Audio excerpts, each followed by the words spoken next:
Right, so I haven't uploaded in about a month. Sorry, it was a very depressing month. But we're back, and today we're playing the most overwhelming game ever created, TEW 2020. So if you don't know what that is, basically it's a wrestling booking simulator, and we are going to book 12 episodes of Raw, 12 episodes of SmackDown, Rumble, Chamber, WrestleMania. It's going to be like SmackDown vs. Raw 2009, Road to WrestleMania, except it's written by me. I'm taking this very seriously, so if anyone steps out of line for any reason, any messing, they're fired. And yeah, let's just get off to a good start. This is not a good start. Yeah, that's actually a really bad start, because Taz is probably one of my favourite commentators right now. Excalibur, well, he didn't get all of that one. Jim Ross, they don't call it high risk for nothing. Taz. Nella walks across. Oh, he just fell on his ass. Oh, God. He just did. Tried to walk across both, and he fell on his ass. That was funny. Natalya already messing around, not showing up for a scheduled meeting, so she's fired. Tom Phillips, again, same thing, he's fired, but we have our commentary team set up and ready to go, so it's not really too much of an issue. But yeah, let's get straight into the card. We have 4 singles matches, and the winners of those 4 matches will go on next week to a fatal 4-way to determine the number 1 contender for the WWE title. So pretty simple, a pretty good setup if you ask me. Then Charlotte and Asuka are in the ring, and Charlotte's like, I will put my career on the line for a title match against you. And then Asuka's like, you really don't need to do that. You know, you could have just asked, and I would have given you a title shot. And Charlotte's like, well, in that case, I'd like to retract my statement. We'll just have a regular title match if that's okay. And Asuka says no, because that's a bit of a downgrade. You're kind of backtracking. We're kind of have to do career versus title now. So that's another really good match set up for next week. It's all looking good. But then Randy Orton attacks Aleister Black backstage. He's incapacitated, and he's ruled out of the match next week. Then Ziggler and Rude team again, but they're destroyed by the Viking Raiders, who are then destroyed by the Authors of Pain, setting up another match next week. We also have Shayna Baszler versus Billie Kay, but it's a bit of a squash match. Billie Kay just destroys her. And then Orton attacks Rey Mysterio backstage, and what was a fatal 4-way is now a singles match next week for the number 1 contendership of the WWE title, Randy Orton versus Titus O'Neil. You love to see it. Then in the main event, an hour-long classic, Apollo Crews defends his US title against WWE champion Drew McIntyre, and that's it. That's the show. Humberto Carrillo has ripped his leg off, which is obviously very unfortunate, but besides that, a pretty good show, top to bottom if you ask me. Charlotte, Kevin Owens, Drew McIntyre, and one half of the Authors of Pain have been caught taking illegal marijuanas backstage, and I have a zero tolerance policy for marijuanas in my backstage area, so they've all been fired. Zelina Vega, Lacey Evans, Jey Uso, they've all been fired as well. Randy Orton didn't show up for his scheduled meeting, and he is in the main event next week. We do need to be a bit more considerate. No, he's fired as well, actually. But this is SmackDown. This is the Roman Reigns return edition of SmackDown. So it starts with Roman Reigns confronting Braun Strowman in the ring, and he's like, give me a title shot. And Braun says no.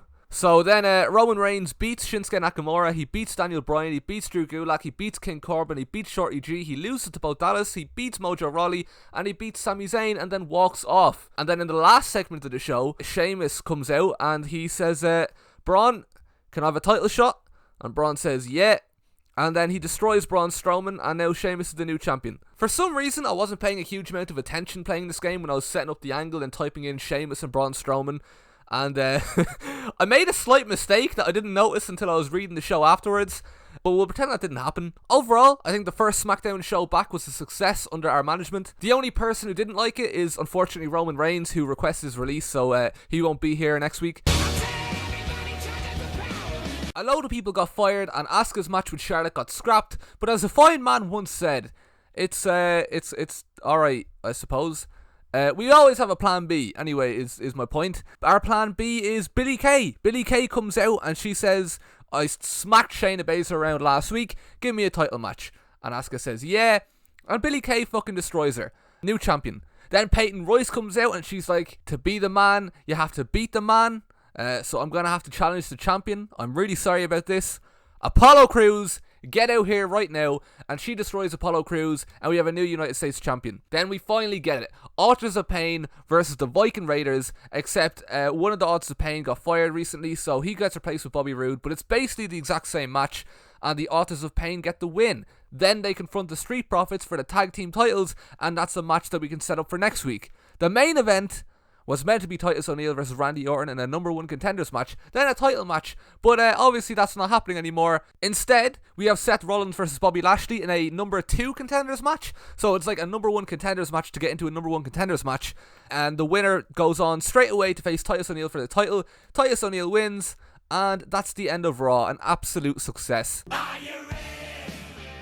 There's no Roman Reigns, there's no Rey Mysterio, and there's no other half of Authors of Pain, but there is still a SmackDown, and it's a pretty stacked show, if you ask me, right? We open up with a rematch, Sheamus against Braun Strowman. Sheamus destroys him again and retains his title. Nakamura and Cesaro retain their tag titles against the New Day, and the Uso that didn't get fired beats AJ Styles for the Intercontinental title. We also have, it was going to be just a regular six-way for the number one contendership at the women's title, but then I was going through all the different match types, and I noticed a six-way last man standing match, and I just couldn't imagine how it would go down. So I just imagine the referee being like, 1, 2, and then another wrestler goes down and he's just like, 3, 1, 4, 2, 5, and then another wrestler goes down. He's like, 6, 4, 1, 7, 4, no, 5. Fuck, I'm shit at maths. And I'm really curious to see a six-way last man standing match. So I went to go and select it, but then I found a six-way casket match.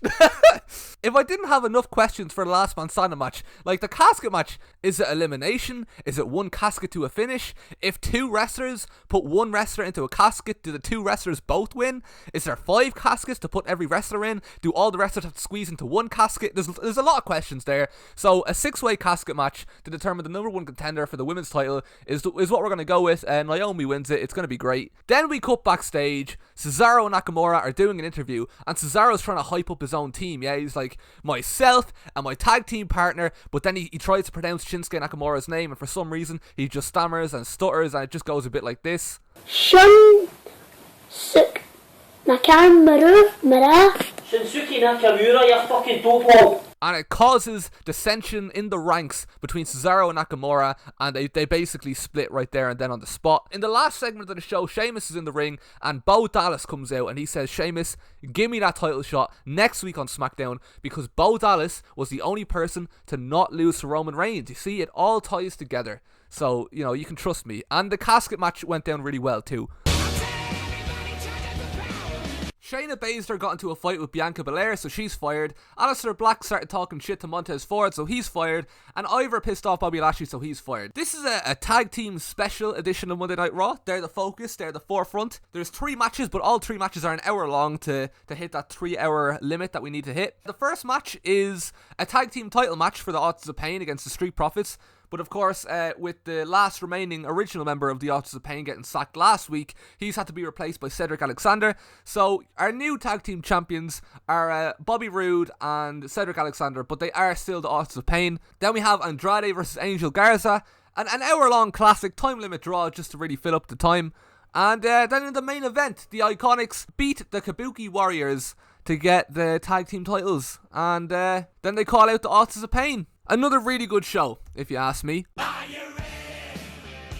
Our Intercontinental Champion has been fired after 1 week, and we've had to let Big E go as well. But Cesaro and Nakamura have a great match. And we have a contract signing between Naomi and Bayley where nobody flips the table and nobody fights, because we want a nice civilized contract signing for a change. And then in the main event for the title, an hour-long draw between Sheamus and Bo Dallas. Again, another really, really solid show. It's now time for the Go Home show, and speaking of going home, Elias and Bobby Lashley will also be going home because they got fired. But we open with the titles versus titles match, winner take all, the Iconics beating the Authors of Pain. This is followed by the Street Profits beating Asuka and Kairi Sane in an Ultimate X tag team match. Andrade and Samoa Joe fighting to a time limit draw, and then the main event for the title, because Titus O'Neil got fired. I forgot to mention that earlier. Titus O'Neil's gone too. Cain Velasquez, Apollo Crews, Akira Tozawa, Seth Rollins, Angel Garza, Eric, 6-way last man standing for the WWE Championship. Cain Velasquez destroys all of them, and despite what Scott Armstrong advises, it is an amazing show. Brock Lesnar gets fired, but nobody notices, and then we get to our opener.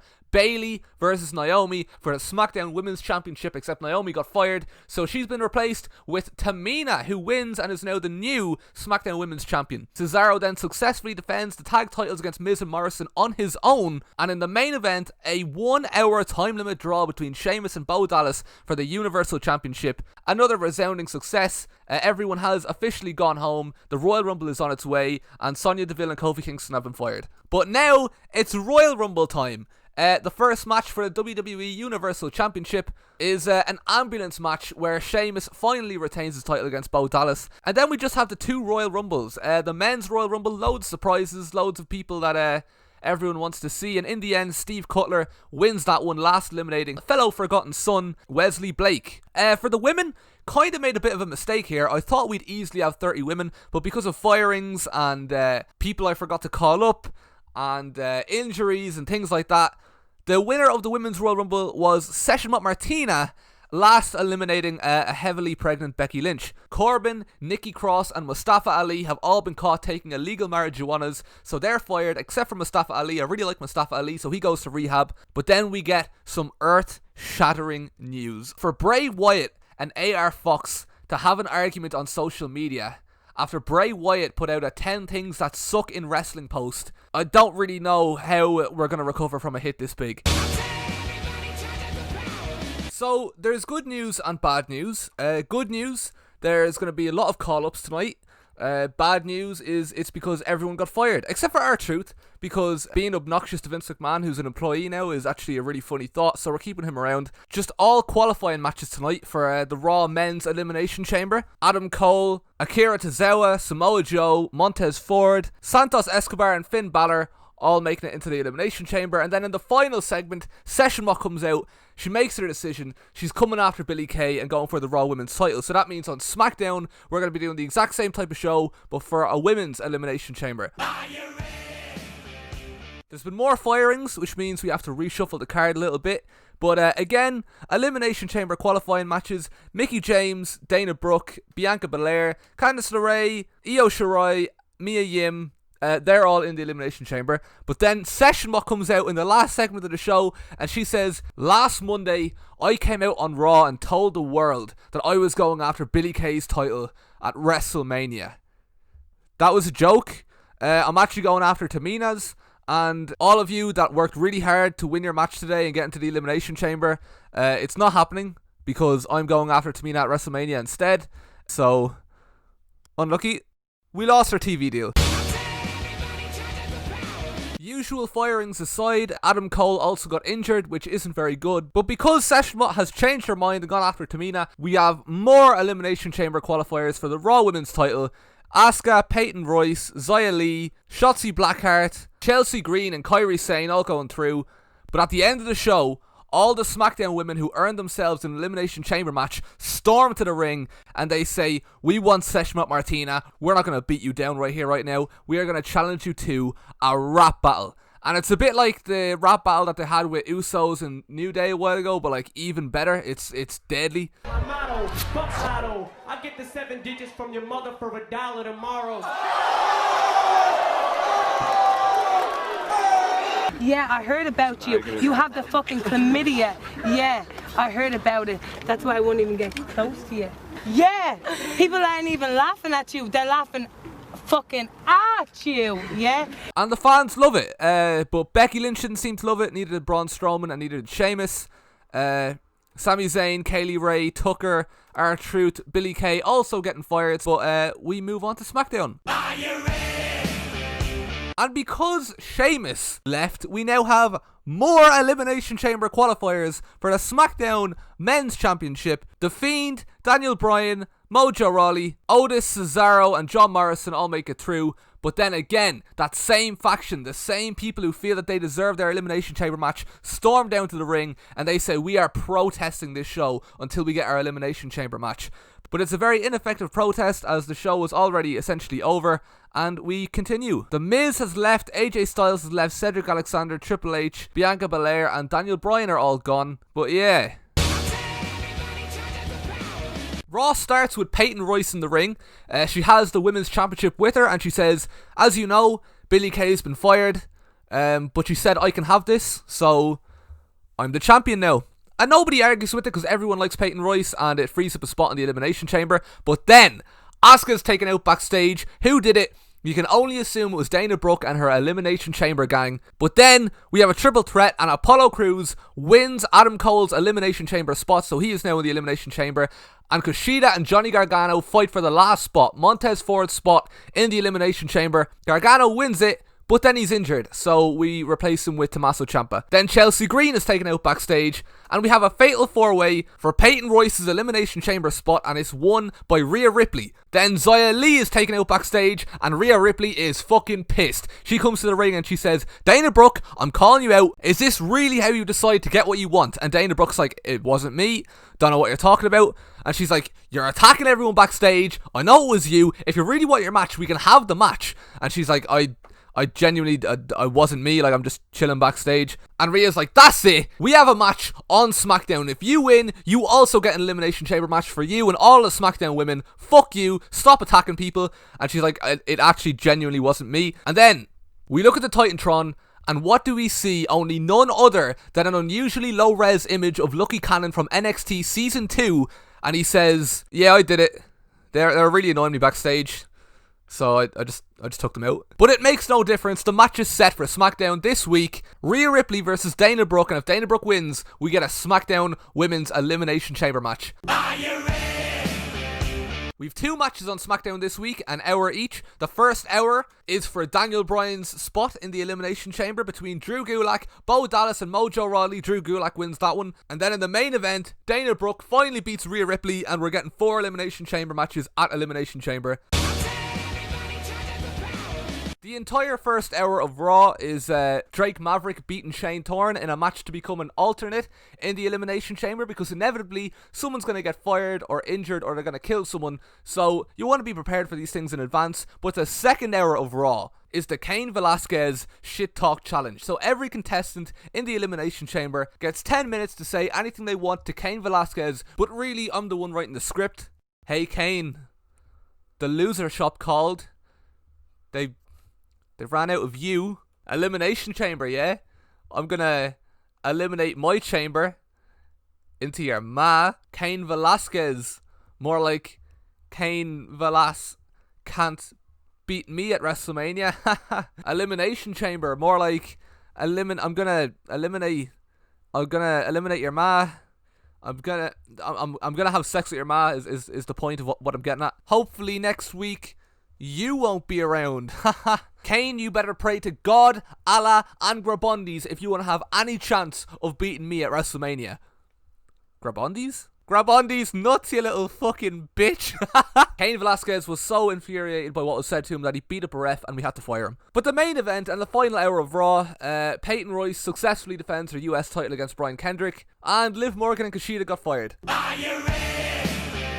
Drew Gulak faces off against Shorty G for the final Elimination Chamber spot because someone else got fired. I can't even keep up at this stage. And Vanessa Bourne beats Santana Garrett to get Bianca Belair's spot in the Women's Elimination Chamber. And that's it. We're set. It's Elimination Chamber time. Tommaso Ciampa got fired, so as predicted, Drake Maverick gets a spot in the Elimination Chamber. Finn Balor wins it and wins the title in the process too because Cain Velasquez is fired. Xia Li wins the Women's Elimination Chamber, so she faces Peyton Royce at WrestleMania. The Fiend wins the Universal title in his Elimination Chamber, so he defends that against Steve Cutler at WrestleMania. And then Vanessa Bourne wins her Elimination Chamber, so she's facing Session Mott and Tamina at WrestleMania herself. And overall, another resounding success.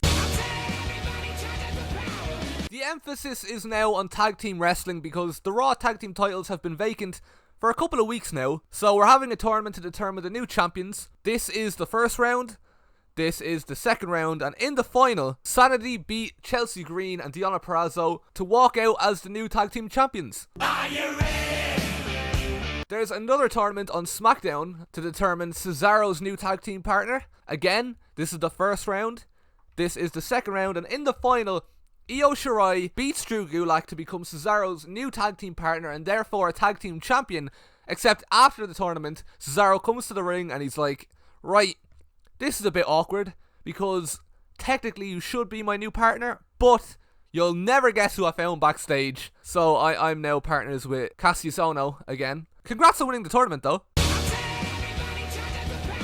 We have a 4-team tournament to determine the number 1 contenders for Sanity's tag team titles, and it's won by Chelsea Green and Deonna Purrazzo. Peyton Royce also faces Angelo Dawkins for the United States title and loses, so Angelo Dawkins is the new United States champion and he is ecstatic. Are you ready? SmackDown is now the Cesaro show. He spends the first hour defending his Intercontinental title and the second hour defending the tag team titles. So in this case, he retains his title against Drew Gulak and then, along with Cassius Ohno, defends his title successfully against Zack Ryder and Kurt Hawkins. Xia Li takes on Shotzi Blackheart, but because Peyton Royce got fired, this is now a title match. Xia Li wins after an hour. The second hour is spent watching Angelo Dawkins successfully defend his US title against Santos Escobar. And in the main event, again, another hour-long match. Sanity versus Chelsea Green and Deonna Purrazzo for the Raw tag team titles, and Sanity absolutely destroy them. Are you ready? Cesaro successfully defends his title against Wesley Blake, but then Heath Slater challenges for the tag team titles with an old Nexus friend, Darren Young. They lose though. The show opens with Chelsea Green versus Deonna Purrazzo. Oh yeah, Xia Li got fired, I forgot to mention that. So this is now a title match, which goes to a time limit draw. Then Angelo Dawkins successfully defends his title against Bobby Fish. Then Brian Kendrick comes to the ring, and he is joined by none other than Paul London. And they call out Sanity for a tag team title match for WrestleMania. And we still have a bit of time to fill, so we're going to just put Robert Stone against Bobby Fish. Yeah. Are you ready? Cesaro successfully defends his Intercontinental title against Mia Yim. Then Session Mutt and Tamina team up to murder Vanessa Bourne backstage, take her out with the triple threat and increase their chances of winning. Then Steve Cutler and Bray Wyatt have a big stare down in the ring, just to promote a couple of these matches, because I kind of forgot to promote them and it is the go home show before WrestleMania. But in the main event, Heath Slater comes back with another Nexus partner in Ryback to try and take the titles off Cesaro and Cassius Ohno. They fail, but Ryback injures Cassius Ohno, so that completely fucks WrestleMania for us, but we'll see how it goes. Here it is. WrestleMania.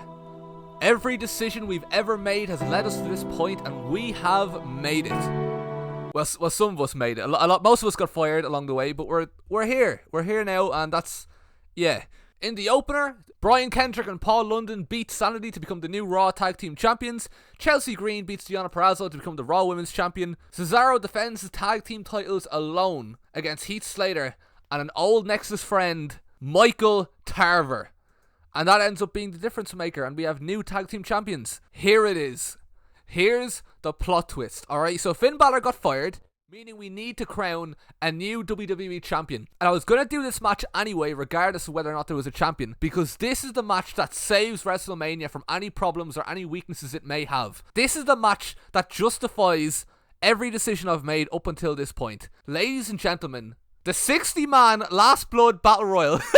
So, unlike the 6-way Last Man Standing or the 6-way casket match, this one is pretty self-explanatory. 60 wrestlers all competing against each other, and you can't eliminate them unless you have cut them wide open and there's blood everywhere and it's an absolute bloodbath, and the winner is the only person who's not bleeding to death. And BT Sport have blocked it. Unreal. Great. That's WrestleMania's fucked.